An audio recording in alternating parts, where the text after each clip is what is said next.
So we're very pleased to have from the International Atomic Energy Agency, Paula Calle Vives, and she'll be speaking to us about the applicability of the IAEA safety standards to novel advanced reactors. So where do we go with that? I'll pass you over to Paula. Thank you very much.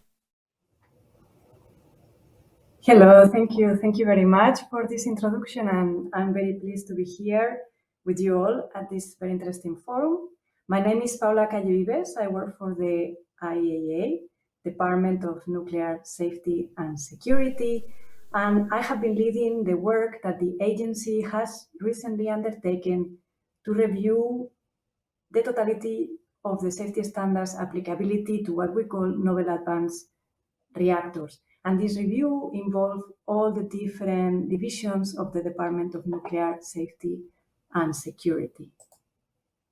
This included the Division of Nuclear Security, Division of Nuclear Installation Safety, the Incident and Emergency Center, and the Division of Radiation Transport and Waste Safety. As you may know, under its statute, the IAEA is authorized to establish standards of safety for the protection of people and the environment from the potential harmful effects of ionizing radiations.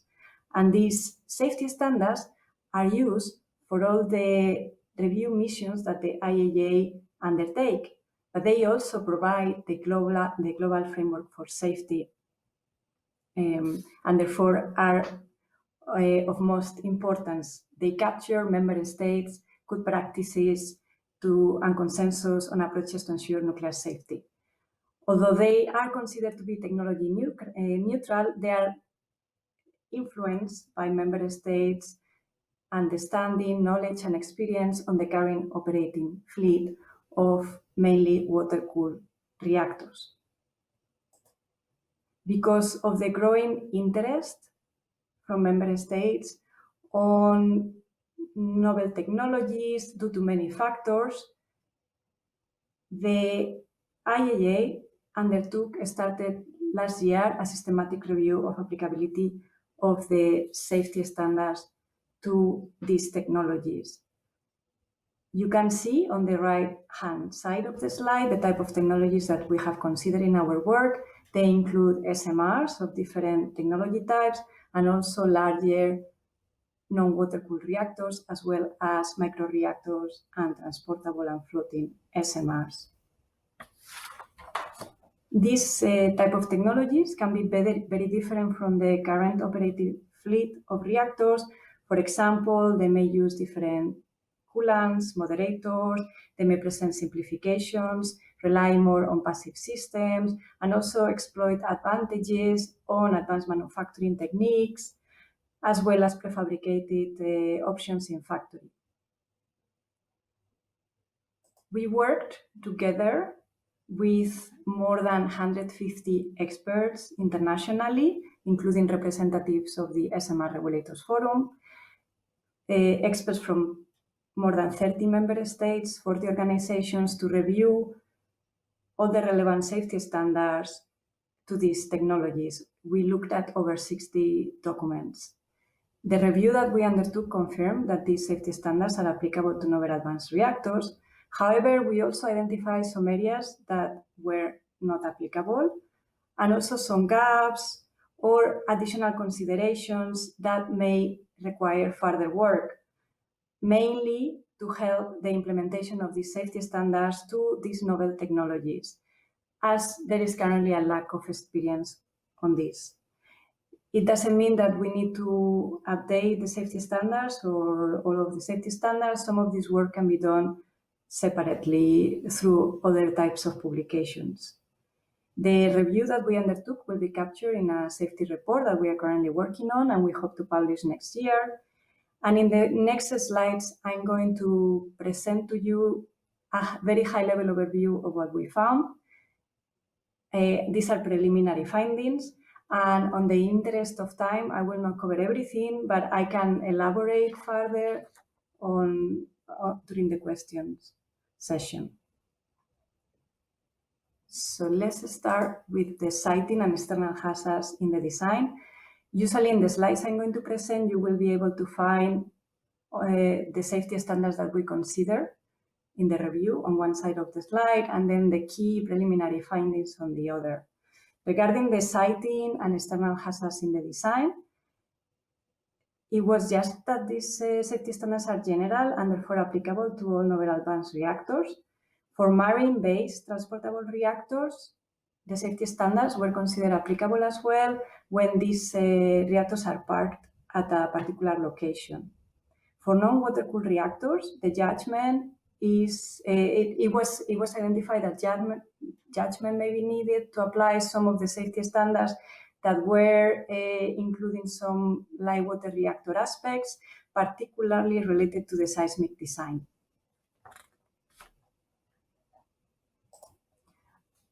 On the design safety, again, the safety standards generally are applicable. The most fundamental consideration will stay applicable for novel advanced technologies. There are, of course, some areas that are focused on conventional light water reactors, and hence typical features of novel advanced technologies such as new fuel, coolants, integral designs, etc., are not well considered. Even if some of the key design concepts are technology neutral, such as defense in depth, for example, there is clearly a lack of experience on how to apply these concepts to these novel advanced technologies. For example, the characterization of a severe accident and damage to the reactor core can be very different for some of these advanced technologies. And also, as I mentioned, the application of defense in depth, particularly for levels 4 and 5. There is also generally a lack of experience of the identification of initiating events to consider in the design, DBA, and DEC. And a very important finding from the review that is common to all these technologies is how to deal with the lack of regulatory and operating experience that regarding the design of these technologies, particularly for the first of a kind, and how this can be considered in the assessment for the designs. It is also very important to highlight that there are some postulated initiating events and failure modes that are typical new from some of these technologies, and they are not therefore considered in current light water reactors and vice versa. And so therefore this may lead to some different type of features that are needed to deal with these situations. In terms of construction and manufacturing, the current safety standards are very general and therefore fully applicable. However, there are a number of issues that may deserve additional work, and you have a list in the slide. These are mainly related to the use of novel advanced manufacturing techniques, as well as other advances, and also to the options offered by factory-based serial manufacturing, and also the potential increase in complexity in the supply chain. Regarding commissioning, operation, and accident management, again, the same conclusion is valid. The safety standards are general and therefore applicable. However, there are novel issues that may require additional work. Again, you have a long list in the slide. I leave that with you. But basically, to summarize, these are mainly related to the use of alternative operating models that include autonomous systems and remote monitoring and intervention capabilities, and also potential refueling and commissioning at factory. There are also implications, of course, related to the design of some of these novel advanced reactors that I previously mentioned in the operation, including the shared systems, passive systems, novel chemistry, and the definition of what is a severe accident for these technologies. In terms of leadership and management of safety, same conclusion. The safety standards are very general and therefore applicable. But again, there are issues that may deserve additional work. They are mainly related to the impact on the management system of the potentially having multiple modules with shared systems, potentially staggered construction, and also the more extensive use of autonomous and remote monitoring and support centers. There is also a feeling that the supply chain is going to be more complex and more international, and also potential issues related to the type of deployment model that may be adopted for these technologies, in which the reactor may be fabricated in one country and then operated in a different country, when the licensee perhaps will not be known yet. There may be some issues to ensure oversight to the supply chain in this type of situation. In any case, it is very important for us to be able to understand the deployment models of these reactors to be able to work further on this topic. On the safety of nuclear fuel cycle facility, the safety requirement, that is the overarching publication in this area, are considered applicable, and they address adequately the hazards that are associated with the new technologies. It is possible that there may be some new requirements in the future to be developed. That will depend on the particular type of fuel. Some of them are very new, and you have some examples in the slide. Of course, as well, depending on the fuel design, it may be necessary to develop technology-specific guidance. There are not really essential gaps in the safety guides supporting the safety requirements, but they for sure do not cover all the different new processes that are possible, and only a limited number of adaptations are possible to slightly enlarge the scope. However, there is currently not sufficient experience to produce such documents, and it is just judged that SSG 43 could be technology neutral enough to use for these novel processes. In terms of waste management, the same conclusion: the safety requirements are applicable because they are very general. They apply to novel forms of waste. However, there are some safety guides underpinning these requirements that have been written based with some assumptions that do not cover the novel options raised up by these designs, including novel waste, some assumptions on how the waste is classified, the type of enrichments that are considered, and also the type of approaches to disposal. In terms of the safety analysis, both the safety requirements in GSR Part 4 and the different safety guides on deterministic and probabilistic safety analysis are generally applicable. Again, there are some issues that will merit additional work. One key issue that comes again here is the definition of what is a severe accident for this type of technologies. Another important issue, particularly for deterministic safety analysis, is related to the limited knowledge on physical phenomena and experimental and operational data, and how to quantify events and uncertainties for these technologies. In terms of probabilistic safety analysis, again, the lack of operating experience can be an issue. There are also unique hazards that are associated to some of these technologies, as well as the different important design differences that were highlighted previously. In terms of PSA metrics, for example, the core damage frequency metric may not be relevant to some of these technologies.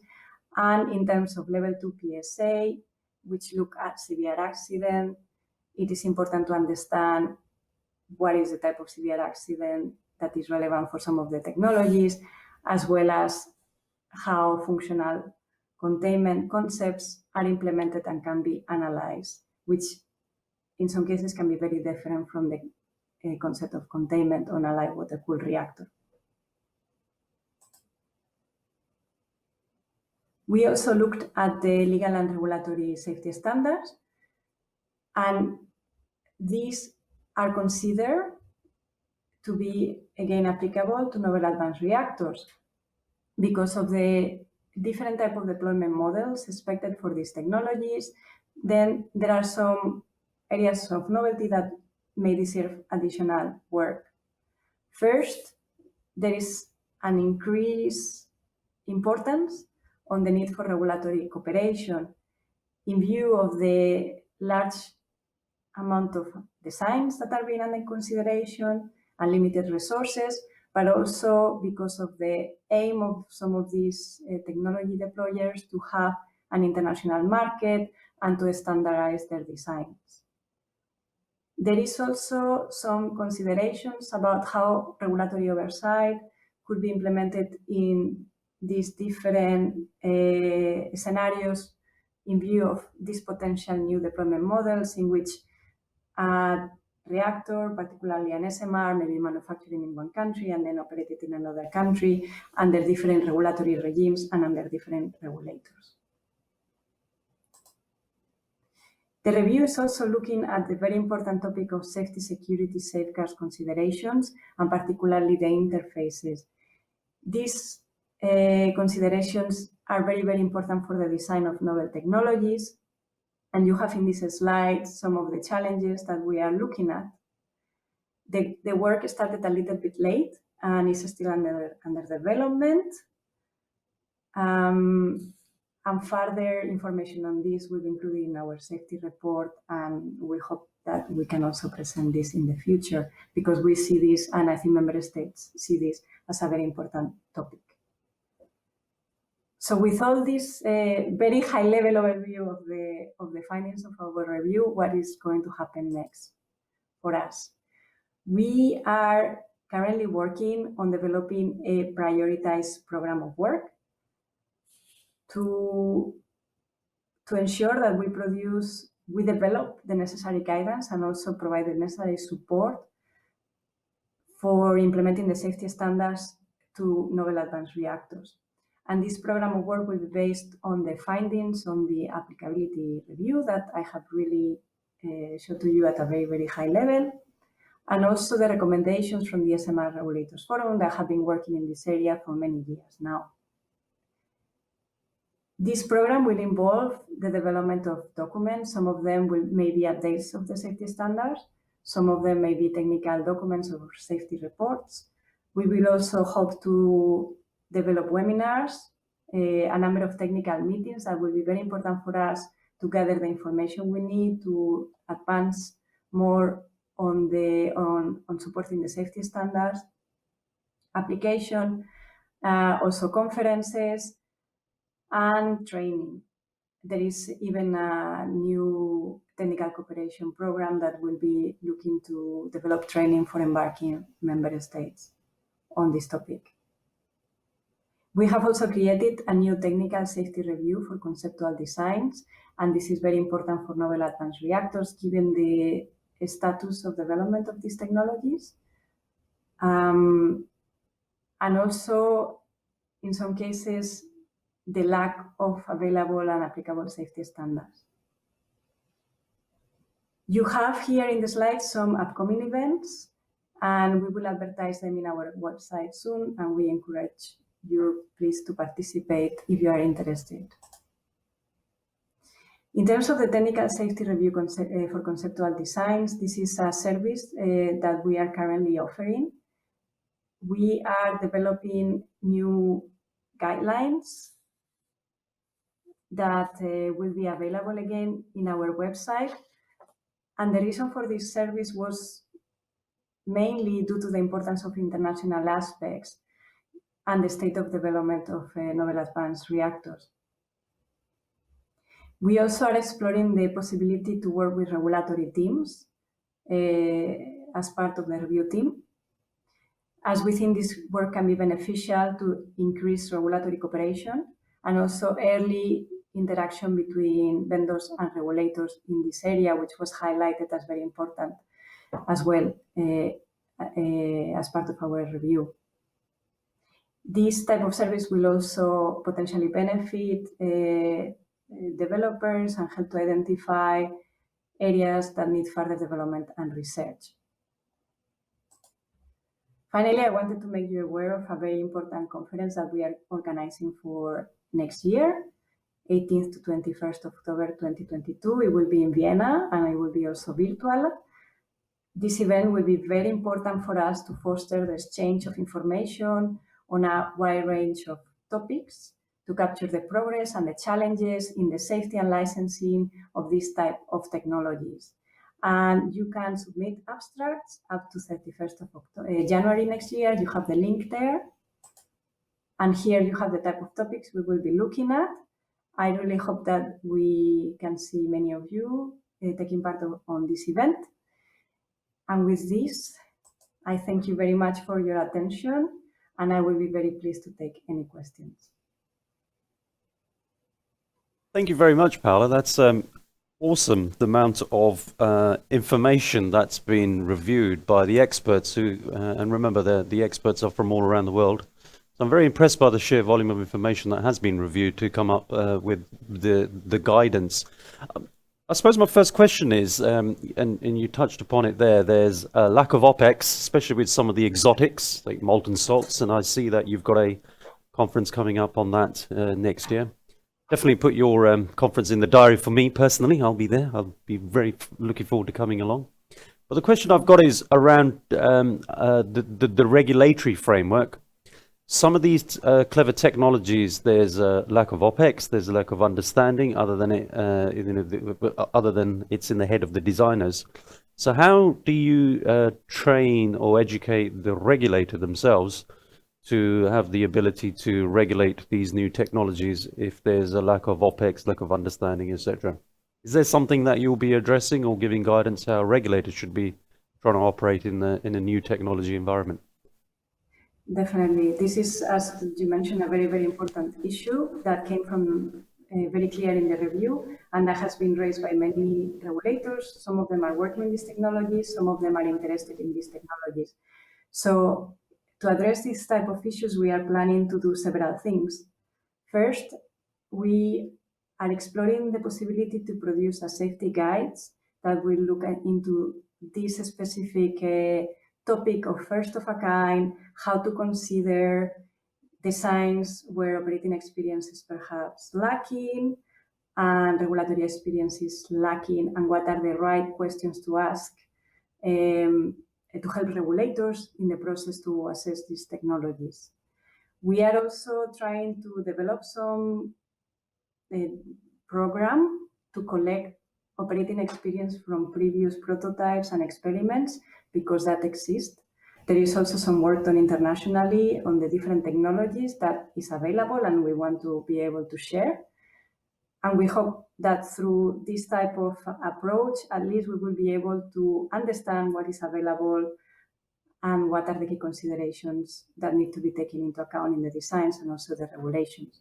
And finally, we are also trying to develop we would like to develop a training program in which cooperating internationally, we will be able to gather different experiences from different regulators and also different safety experts that were involved with looking at these technologies in the past. Oh, that's very good. Thank you for that. We've got a couple of questions coming in. The first one is around digital control rooms. So one of the aspects of new designs of the SMRs, AMRs, is the desire to probably locate them remotely, which is something you picked up on there. And then there's some have the ideas that the control room could be miles away somewhere else.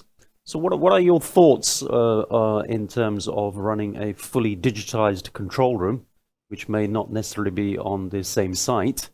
And then how do you ensure the cyber risk is taken into consideration? And that was part of the discussion we had earlier this morning. Any thoughts on that? Well, this is a great question, and I think many experts will need to look at this in the future. For now, the only thing we have done is identify the issues, describe the issues, and we want to first consider some of these in the next revision of SSR 2.2 that is looking at operation and commissioning. We will try to consider recommendations on this topic to the extent it is possible. I do think that there is need to better first understand what is the proposal and what type of systems will be used. and try to systematically identify what are the key issues to consider. So I cannot really answer that question, but I can say that we have identified this as an issue, and I think it's important. And we hope that the IAEA, together with member states, will be covering this in the near future. Oh, that's very good. So it is being addressed, because it is a very, very hot topic in terms of making the financial side of the AMRs come to the fore, if some of these reactors can be operated remotely. Very impressed with that. So are there gaps that you identified in the regulatory framework that the IAEA has identified? When do you think they will be completed, so that you have got a full, the full picture?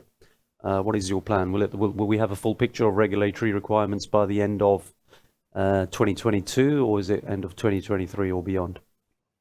Well, we will the first thing we will do is publish this report that will go through the totality of the safety standards and mapping where areas of applicability, non-applicability, and potential gaps or areas for further consideration, so that at least we'll give you the overall picture of where we are. Then, as I mentioned, we are developing a program of work that will be there for the next years, because some of these issues will need some work, to try to do three things. One thing is to, when possible, update the safety standards or produce potentially one new safety guide for first-of-a-kind designs. Second, produce a number of technical publications, technical documents, and safety reports to take the current safety standards, key principles that remain important for global safety, the regulatory frameworks, and explain how these apply to some of these technologies with examples. This includes defense in depth, for example. And then finally, we are going to try to gather knowledge and experience on this design, looking at the specific designs and OPEX and issues identified like waste or severe accidents. And this will not give recommendations on what to do, but at least give you examples of what is available and the considerations that are being taken by different designers and different regulators. So this will create the basis to then potentially in the future look into developing more specific requirements that will be more general and to cover some of these gaps.